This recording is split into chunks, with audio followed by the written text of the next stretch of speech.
29번째 사순절의 말씀은 마태복음 24장 1절에서 14절까지의 말씀입니다. 오늘 본문에서 예수님께서 마지막 때, 흔히 우리가 종말이라고 하는 그 마지막 때에 대해서 설명해 주십니다. 그 종말의 때는요, 혼란스러울 뿐만 아니라 믿음을 지키기 어려운 때임을 설명해 주십니다. 거짓 선지자들이 사람들을 속일 뿐만 아니라 악이 악을 낳게 되고 다른 많은 사람들을 파멸에 빠뜨리고 사랑 또한 사라지게 만드는 그 시대가 올 것이다 라고 말씀해 주십니다. 그러나 그 모든 순간 가운데 믿는 자들, 바로 너희들은 그대로 그것을 견디고 주님 앞에 나아오라라고 이야기하십니다. 그것이 구원받게 되는 것이고 하나님께서 바라시는 것이다 라고 말씀하십니다. 근데 오늘 이 말씀의 배경이 다른 곳이 아니라 성전에서 나오셔서 갈람산, 지금의 올리브 산에 올라가서 제자들에게 하신 말씀입니다. 하나님의 성전에 나오면서 그것도 다른 말씀이 아니라 그 성전에 돌 하나도 돌 위에 남지 않고 무너질 뿐만 아니라 앞으로의 종말의 때가 이러하니 너희는 그 모든 것을 견디기 위해 힘쓰라라고 이야기하십니다. 예루살렘 성전은요, 다윗 때부터, 솔로몬 때부터 시작하여서 여러 번에 걸쳐, 특히 한 3번에 걸쳐서의 그 예루살렘 성전이 지어지게 되었습니다. 그 성전이 얼마나 거대하고 웅장한지 오늘 그것을 보고 나왔던 제자들이 예수님께 이야기합니다. 예수님, 이 성전이 얼마나 어마어마한지 모르겠습니다. 너무나 어마어마하고 너무나 화려합니다.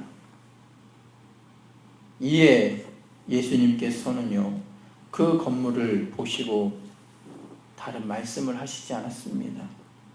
웅장한 건물도 완전히 붕괴될 것이다 라고 예수님께서 말씀하십니다. 제자들의 눈에는요, 자신들의 우선순위로 보면 하나님께 예배드리는 곳, 거룩한 성전이 외향적으로 이렇게 의리의리한 것이 대단하게 보였습니다. 하지만 예수님의 눈으로 그 성전을 바라보게 되었을 때 하나님께 예배 드리는 곳이 거룩한 성전이지, 그 외형적인 그 건물이 화려하면 하다고 하나님께서 기뻐하시지 않는다라는 것을 역설적으로 이야기해 주시는 것입니다. 그 제자들의 우선순위는 성전의 외양에 더욱 신경 쓰게 됨을 제자들의 모습을 통해서 찾아보게 됩니다. 저는 아직 유럽에 다녀오지는 않았는데요, 많은 유럽에 대한 이야기와 또한 그곳에 다녀왔던 사람들의 모습, 또한 매스컴에서 보여준 유럽 여행에 대해서 가끔 보게 되면 그 여행지의 대부분이 카톨릭 성전임을 우리는 알게 됩니다. 물론 그곳에서 무슨 음식도 먹고요, 여러 볼거리도 있지만 그 대표적인 관광지가 성전임을 우리는 알게 됩니다. 어찌 보면 중세시대 때 얼마나 기독교가 전성기였으면 이 아름다운 성전을 이렇게 지을 수 있었을까라고 우리는 생각해 보지만, 한편으로 생각해 보면 오늘 헤롯 성전을 보시고 예수님께서 이야기하신 말씀과 다름없음을 알게 됩니다. 예배드려야 할 처소가 이제는 관광지가 되어버린 것. 하나님이 이러한 모습을 보시고 어떠하실까? 물론 그곳에서 아직도 예배를 드립니다. 대단한 것입니다. 몇백 년이 지나도.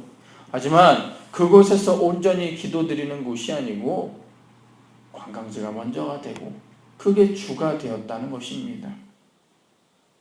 헤롯 성전에 완전한 파괴된 것은 우리에게 시사하는 바가 너무나도 큽니다. 땅 위의 건물을 아무리 웅장하고 화려하게 아름답게 한들 그것을 통해서 하나님의 영광 되지 않습니다. 하나님의 기쁘시게 하는 것은요, 거룩한 집이, 기도하는 집이 되는 것이고, 또한 한 사람이 영원히 돌아와 주님을 찬양하는 모습을 예수님께서는 그 화려한 성전보다도 더 높게 생각하십니다. 참 성전은요, 어떠한 화려한 건물이 아닙니다. 믿는 자들이 거하는 곳, 성령께서 거하시는 신앙인들의 몸, 이것이 하나님의 성전입니다. 그래서 예루살렘 성전에 하나님의 임재가 깃들고 있었을 때 진정한 성전의 역할을 감당했었다면 하나님의 성전인 우리의 모습 또한 주님으로 가득 차게 될 때 주님께서 가장 기뻐하십니다.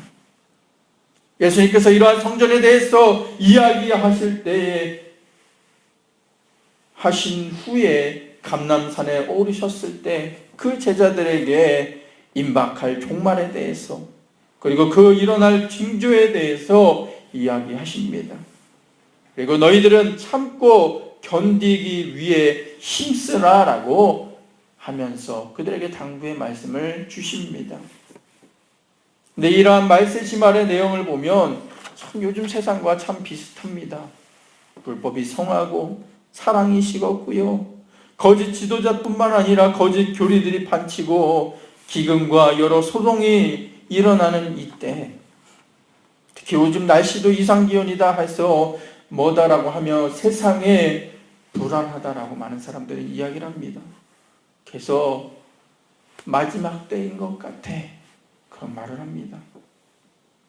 하지만 우리는 이러한 상황에 대해서 이야기하는 어떠한 종말론자들이나 여러 미혹해하는 사람들로 인해 요동치면 안 됩니다. 이러한 불안한 시대에 과거 몬타누스파라는 사람과 같은 이단들이 창궐하게 됩니다. 그 사람들은요, 종말의 시기와 때와 장소들을 이야기했습니다.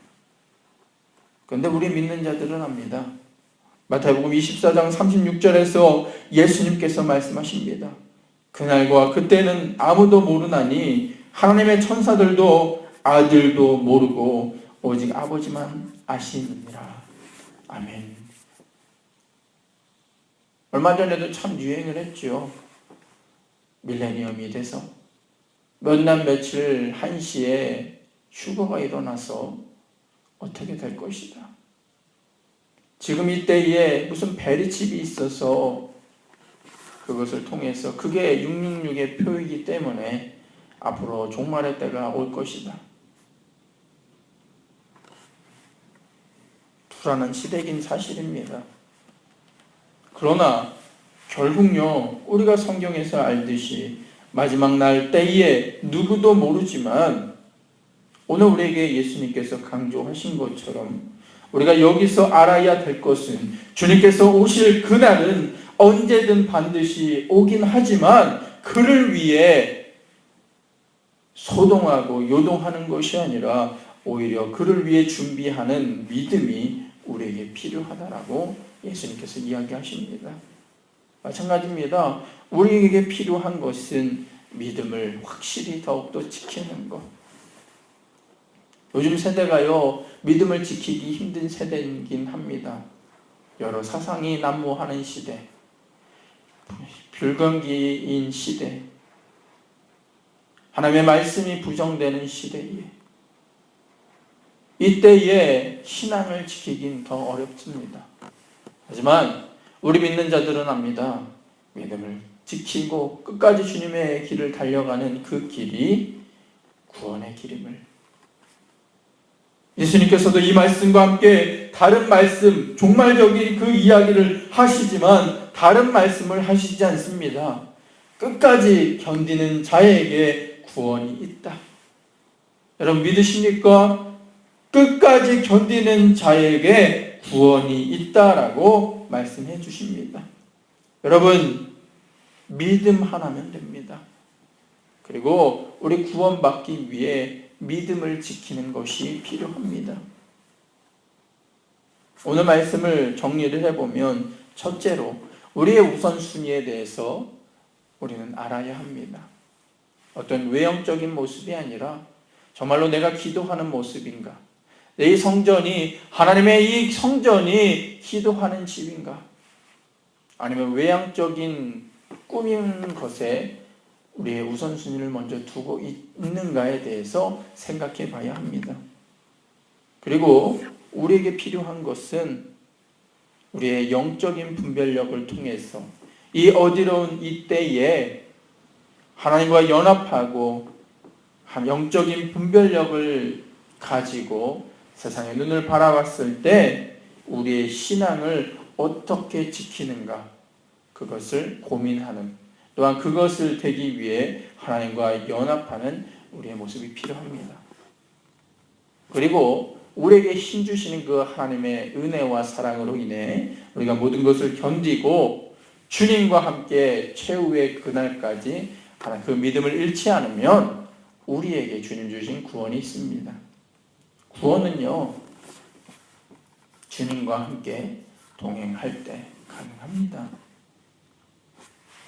통합찬송가 135장이라는 5장 찬양을 보면 갈보리산 위에라는 이 찬양이 있는데요. 이 찬양의 후렴구가 참 은혜가 됩니다. 최후 승리를 얻기까지 주의 십자가 사랑하리 빛난 멸류관 받기까지 험한 십자가 붙들겠네. 갈보리산 위에 십자가 섰으니 주가 고난을 당한 표라. 험한 십자가를 내가 사랑함은 주가 보혈을 흘림일세. 최후 승리를 얻기까지 주의 십자가 사랑하리. 빛난 멸류관 받기까지 험한 십자가 붙들겠네. 최후 승리를 얻기까지 우리가 가야 할 것, 십자가를 붙드는 것, 그것밖에는 없습니다. 예수가 우리의 구원자 되십니다. 예수가 우리의 산성이 되시고 우리의 방패 되시고 우리의 피난처 되십니다. 이 어지러운 때에, 마지막 때에 우리가 준비해야 할 것은 어떤 미혹한 것을 과감히 물리치기 위한 하나님이 우리에게 주신 그 말씀이 필요합니다. 그리고 하나님과 연합하는 믿음, 그리고 주님 앞에 나와 기도하는 우리의 모습이 될 때 우리에게 이 모든 삶 가운데 우리의 믿음을 지키게 해주시는 하나님의 은혜가 우리 가운데 있습니다. 여러분 견디시기 바랍니다. 그리고 믿음 잃지 않고 주님과 함께 한 걸음 한 걸음 우리의 삶을 다시금 계획해 나가면 하나님의 놀라운 구원의 길이 우리에게 열려집니다. 여러분들이 가기 위한 길이요 쉽고 평탄하고 우리의 삶에 안락함을 주기 위한 넓은 길이 아닙니다. 우리에게 필요한 길, 믿는 자의 길은요 예수의 십자가의 길, 복음의 길, 좁은 길입니다. 왜 우리가 좌우를 바라보며 예루살렘 성전이 외형만 보고 와, 참 대단하게 지었구나 그렇게 생각하는 것이 아니라 우리의 마음속에 예수로 가득 차 주님이 기뻐하는 내 모습이 되었는가? 우리 교회가 비록 지금은 적더라도 많은 사람들이 몰려와 함께 주님을 찬양하는 예배드리는 성전인가? 함께 모여서 기도하는 믿음의 공동체인가? 이러한 영적인 분별력과 이러한 방향을 가지고 우리의 믿음 생활을 하는 것이 필요합니다. 많은 요즘 현대 교회가 중세시대와 마찬가지로 교회 성전을 의리의리하게 짓지만 그거와 반비례하여 성도들의 숫자는 왜 줄어들까? 과거 초대교회에 그들은 어렵고 힘들고 박해 가운데 있었지만 그것을 참고 견디게 되었을 때 그 성도들의 믿음의 열매가 맺게 되는 것을 우리는 성경을 통해서 역사적으로 찾아보게 됩니다. 사랑하는 생수의 성도들이여, 기도하시길 바랍니다. 그리고 말씀 보시길 바랍니다. 그리고 예수님께서 나에게 원하시는 끝까지 믿음 잃지 않고 견뎌는 저와 여러분 되길 소망합니다. 이것이 우리의 간증이 되어야 합니다. 주님, 내가 어느 곳에 있든지 내가 주님만 바라보길 소망합니다. 그리고 주님을 찬양하는 나의 모습 되길 원합니다. 하나님, 지금 나의 상황을 되돌아보기보다 내가 주님을 바라보고 주님과 동행하길 소망합니다. 이러한 고백이, 이러한 간증이 우리의 간증 되길 원합니다. 그렇게 될 때 하나님께서 우리에게 모습을 보시고 심판날에 우리에게 말씀해 주십니다. 잘하였다, 충성된 종아. 너가 믿음 잃지 않고 나와 함께 동행했구나. 이러한 칭찬받는 저와 여러분 되길 원합니다. 오늘 이 하나만 놓고 기도하길 원합니다. 주님을 알고 이 세상 가운데 우리가 믿음 잃어버리는 것이 아니라 이 믿음 편치 않길 위해 주님을 더욱더 사모하는 우리의 모습 되길 소망합니다. 이렇게 기도하시면서 우리 월요일 아침 그리고 기도함으로 인해 이 한 주를 더욱더 감사함으로 보낼 수 있는 저와 여러분 되길 원합니다. 다 같이 기도하겠습니다. 할렐루야. 사랑과 은혜가 충만하신 주님, 마지막 때 예수님이 오시는 그 징조가 있는 그때에 우리가 믿음 잃기 쉬운 이때에 주님과 함께 연합하는 마음 허락하시고 은혜 허락하셔서 우리가 주님 앞에 한 걸음 한 걸음 다가가며 끝까지 견디며 주님의 그 향한 그 믿음이 변치 않길 원합니다. 하나님, 우리의 힘으로는 되지 않지만 하나님이 연합할 때 합력하여 선을 이루며 굳건한 믿음 지킬 수 있는 것과 같이 주님 힘주시고 위로 주시고 소망 주시고 비전 허락해 주셨어. 주님 안에서 다시금 일어나 주님을 찬양하는 모습, 다시금 주님 앞에 나와 십자가의 길을 걸어가는 저와 우리 성도들 될 수 있도록 주님 지켜주시고 함께하여 주옵소서. 이 사순절 아침, 사순절뿐만 아니라 우리의 삶 가운데 매 순간순간마다 하나님의 은혜와 하나님의 사랑과 하나님의 임재하심을 경험하는 우리의 모습 되게 인도하여 주옵소서. 예수 그리스도의 이름으로 감사하며 기도드렸습니다. 아멘.